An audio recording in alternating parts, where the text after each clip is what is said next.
So I've been asked just to speak very briefly, in fact, 120 seconds, so see if I can do that.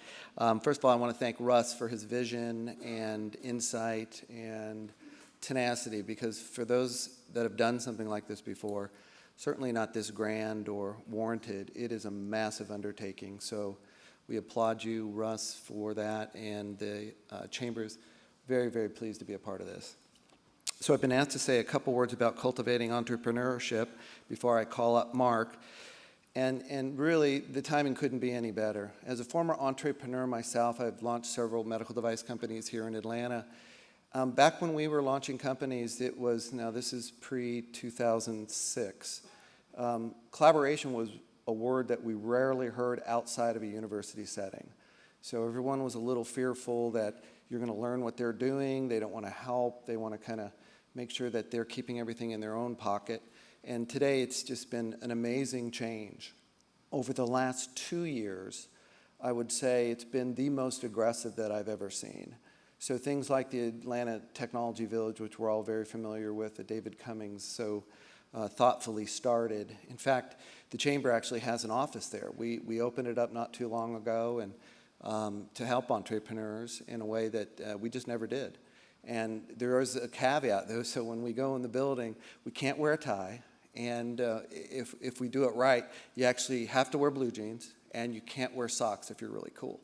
So it's been really, really fun, because the ideas that come in the door are just unbelievable, and if you haven't been to the village, you really do need to go, because there are ideas that you just can't believe these people, young entrepreneurs, are going to launch. You go, that can't be done, and then they sometimes they're so young they don't know it can't be done, so they do it. So we want to make sure we're putting our full muscle behind them in a variety of ways, program services that they may not even know they're eligible for. So, you know, in addition to the village, there are several others that have just come up.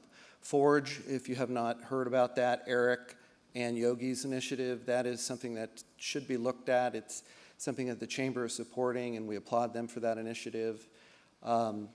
Emergence, Chris Hooper has been working on this for years, and up in Alpharetti's got a nice accelerator, incubator. It's kind of a combination of a variety of things, but we're supporting that as well. That's something that, if you haven't seen it, I'd encourage you to get a hold of Chris. And of course, Tiffany Karp, always pushing on the GCMI. And then Georgia Bio has a really interesting new thing they're working on, Russ and Frank McDaniel. It's the Georgia Bio Angel Network. And so the first time in, I think, ever, we've had some interest from the community to put together an angel network for bio. So tech, it's a big one. I think Atlanta Technology Angels is the 5th largest or most successful investment group for angels in the country. And so Russ and his team, along with Frank, are going to be launching that in the near future. And I think it's going to be an amazing success, because there's a lot of people that want to invest in bioscience, life science, medical device, health IT, and they just don't know how to do it. And they're going to put a formula together that will really help that. And a couple others, just the AT&T Foundry, which some of you may have seen on 5th and Spring. That's an amazing launch of, and in fact, so Ralph Della Vega, the president of AT&T Mobility, has one in Silicon Valley, in Dallas, in Tel Aviv, and he was looking for the next one flying over Georgia to go to MIT, or over Georgia to go to Stanford or some other location. And we were very, very fortunate for him to consider Atlanta as the place to open his last one, he believes, and it's been extremely successful. The Aware Home, if you haven't had a chance to see that on Georgia Tech campus, that's an amazing undertaking as well. So, Atlanta is clearly positioned to maintain its status as an entrepreneurial hub.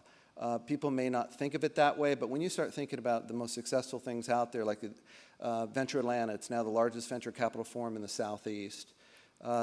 the variety of startups, Startup Chicks, Startup Lounge, Startup Riot, Startup, probably half a dozen others. In fact, there's such an enormous number of those that if you took the foundation of the number of entrepreneurial startup initiatives, it's probably about 42.